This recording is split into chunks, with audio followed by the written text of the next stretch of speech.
क्या कुछ ये गठबंधन के बारे में तमाम हमारे श्रोताओं को बताएं।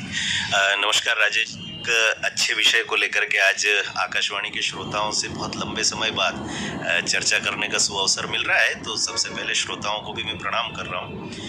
राजेश जी, अभी आपने जिस विषय का उल्लेख किया वह विषय इस प्रकार का है कि भारत सरकार सामान्यतया वैश्विक स्तर पर अपनी संस्कृति को लेकर, अपने साहित्य को लेकर लगातार बाहर जाती है और अन्य देशों से वार्ताएं भी चलती रहती है।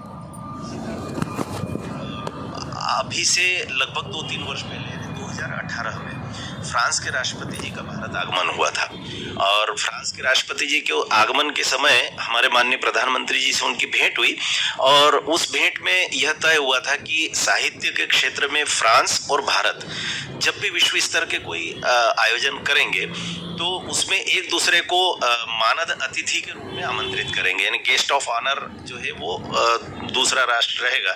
तो संयोग ऐसा रहा कि 2 वर्ष कोरोना काल का व्यतीत हुआ और कोरोना काल में स्वाभाविक रूप से न तो भारत में कोई बड़ा आयोजन हो पाया और न फ्रांस में हो पाया।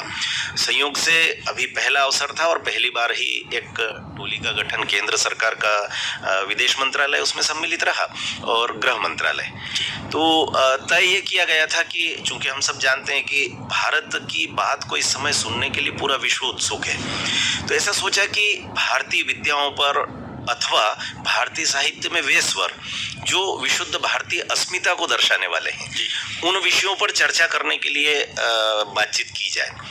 इस चर्चा की पूर्व पीठिका के रूप में एक अच्छी जानकारी जरूर मैं अपने श्रोताओं से भी आपके माध्यम से बांटना चाहता हूँ। जिस समय फ्रांस के राष्ट्रपति जी आए थे तब संयोग से हमारे माननीय प्रधानमंत्री जी साहित्य का आदान प्रदान अवश्य करते हैं, तो उन्होंने पंचतंत्र की एक पुस्तक उन्हें भेंट में दी थी और उन्होंने उसको जब फ्रेंच में अनुवादित करवाया तो उनके ध्यान में आया कि बच्चों को जीवन मूल्य देने का इतना आसान तरीका भी कोई हो सकता है। हालांकि प्रत्येक देश के लोग चिंता करते हैं बाल संस्कार की और हर अभिभावक विश्व का चाहता है कि हमारा बच्चा एक श्रेष्ठ मनुष्य बने, लेकिन इस दिशा में प्रवृत्त कैसे हुआ जाए इसको लेकर के संशय आधुनिक युग के अभिभावकों में तो ज्यादा होता है। तो उसके जो बाल मनोविज्ञान के पक्ष थे उनको देख करके वे लोग चमत्कृत थे और इसलिए बाल साहित्य को भी इस बार उन विषयों में समावेशित किया गया। मुझे बड़ा इस बात का गौरव भी रहा कि 2 सत्रों में मैंने भारत का प्रतिनिधि बन करके और भारत की बात की, तो हमारी प्राचीन परंपराओं पर वहाँ पर बहुत विस्तार से चर्चा हुई। तो ये कुल मिलाकर पूर्व पीठिका थी उस यात्रा की। हमें बहुत गौरव का अनुभव हो रहा है कि अब भारतीय साहित्य, भारतीय संस्कृति और भारतीय जो हमारी जितने भी मान्यताएं हैं उन सबको वैश्विक स्तर स्वीकार किया जा रहा है। और जैसा आपकी बातों से लग रहा है कि जब फ्रांस भी इस बात को समझ रहा है तो बाकी के विश्व के अन्य देश भी इस बात को लगातार समझ रहे हैं, महसूस कर रहे हैं। तो ये बहुत अच्छी बात हमें सामने नजर आई। साहित्य अकादमी के डायरेक्टर के रूप में जब आपने कार्यभार संभाला तब से लेकर अभी तक और आगे की भविष्य की यदि साहित्य की गतिविधियों की योजनाओं की बात करें तो हम जरूर अपने तमाम श्रोताओं के लिए जानना चाहेंगे क्या कुछ योजनाएं अभी इस वक्त चल रही हैं और आगे आप सोचते हैं। बीच बीच में साहित्य अकादमी की अनेक योजनाएं युवा रचनाकारों के लिए भी आई और अन्य प्रकार की योजनाएं भी, और मैं इस बात के लिए आकाशवाणी का विशेष रूप से धन्यवाद इसलिए भी देना चाहता हूं कि कई बार मेरे विपर्य के बाद भी यहाँ से सूचना देकर के और मुझे पूछा गया कि अभी कोई नई योजना आई है अखबारों में, तो युवाओं तक उस संदेश को ठीक और स्पष्ट पहुंचाने के लिए आकाशवाणी ने सदैव सहयोग दिया है। तो अवसर पाकर के मैं धन्यवाद दे रहा हूं। इस बीच में साहित्य अकादमी ने कुछ बड़ी अच्छी चीजें की है, जैसे अमृत महोत्सव इस समय पूरा देश मना रहा है और पूरे देश भर में हमारे जो ऐसे क्रांतिकारी जिनको लेकर के नई पीढ़ी की जानकारियां नहीं के बराबर है, तो ऐसे अनचिन्हे क्रांतिकारियों पर युवा पीढ़ी पढ़े भी लिखे भी, इस विषय को प्रोत्साहन देने के लिए साहित्य अकादमी ने एक योजना पिछले दिनों लाई थी और एक बहुत अच्छी बात ये रही कि प्रधानमंत्री युवा लेखक योजना जो केंद्र शासन की आई थी और राष्ट्रीय पुस्तक न्यास के माध्यम से उसको मूर्त रूप दिया जा रहा है। उस योजना की प्रारंभिक बिंदु से ही मैं उसमें जुड़ा रहा था कहीं ना कहीं और किसी रूप में मेरा सहयोग भी रहता था।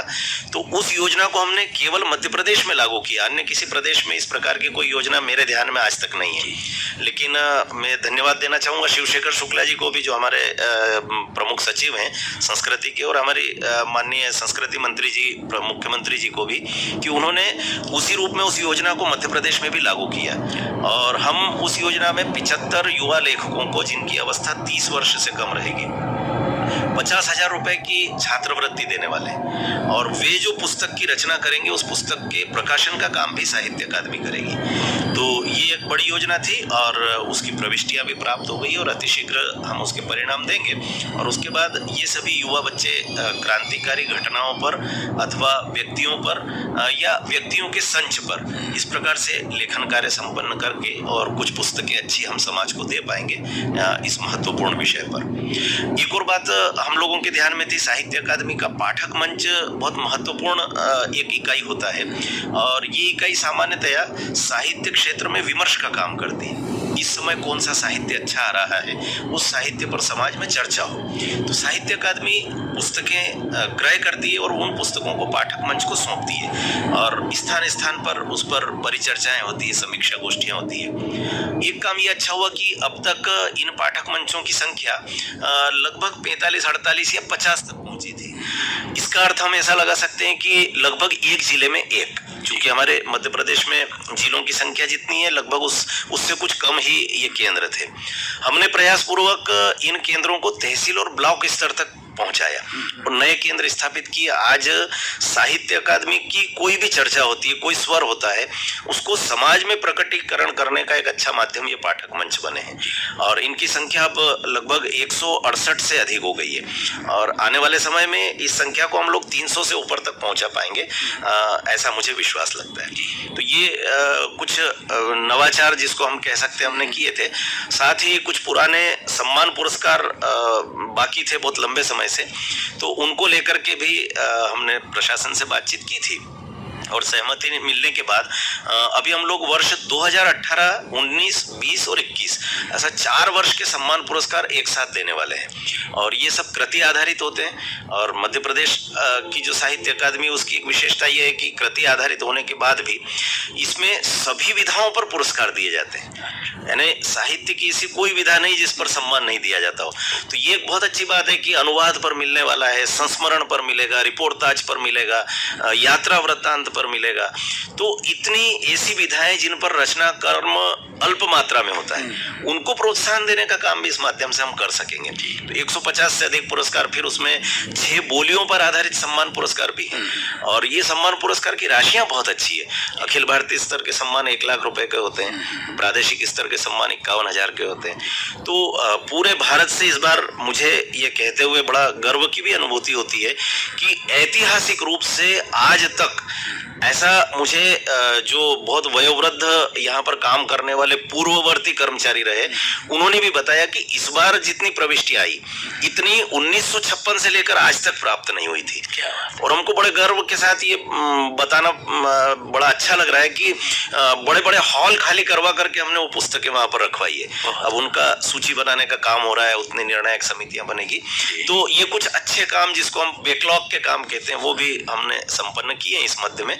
और दुर्भाग्य से कोरोना काल में उतना काम करने का सुविधाजनक वातावरण भी नहीं था, लेकिन उन चुनौतियों के मध्य साहित्य अकादमी ने कुछ अच्छे काम संपन्न किए हैं, ऐसा हम मान सकते हैं। बहुत खूब। आपकी सक्रियता और आपके कुशल मार्गदर्शन में निश्चित तौर पर मानते हैं कि मध्य प्रदेश का ही नहीं बल्कि देश का साहित्य जो है वैश्विक स्तर पर पहुंचे, और जो हमारी जो धरोहर है वो हम संरक्षित रख पाएं, और आगे आने वाले समय में भी हम अच्छे साहित्यकार अपने बीच पाएं। ऐसी जो मुख्य जो उद्देश्य है, उस उद्देश्य को लेकर आप कार्य कर रहे हैं, और हमें पूरी उम्मीद है कि आप इस कार्य को सफल करेंगे। बहुत बहुत धन्यवाद, आज आप हमारे बीच आए और इतनी अच्छी जानकारी हमारे श्रोताओं के साथ। अभी आप सुन रहे थे डॉक्टर विकास दवे, निदेशक साहित्य अकादमी से ली गई भेंटवार्ता। आपसे बातचीत कर रहे थे राजेश भट्ट। और आइए अब सुनते हैं प्रेम शंकर शुक्ला का काव्य पाठ। यह कविता है भोपाल पर ही का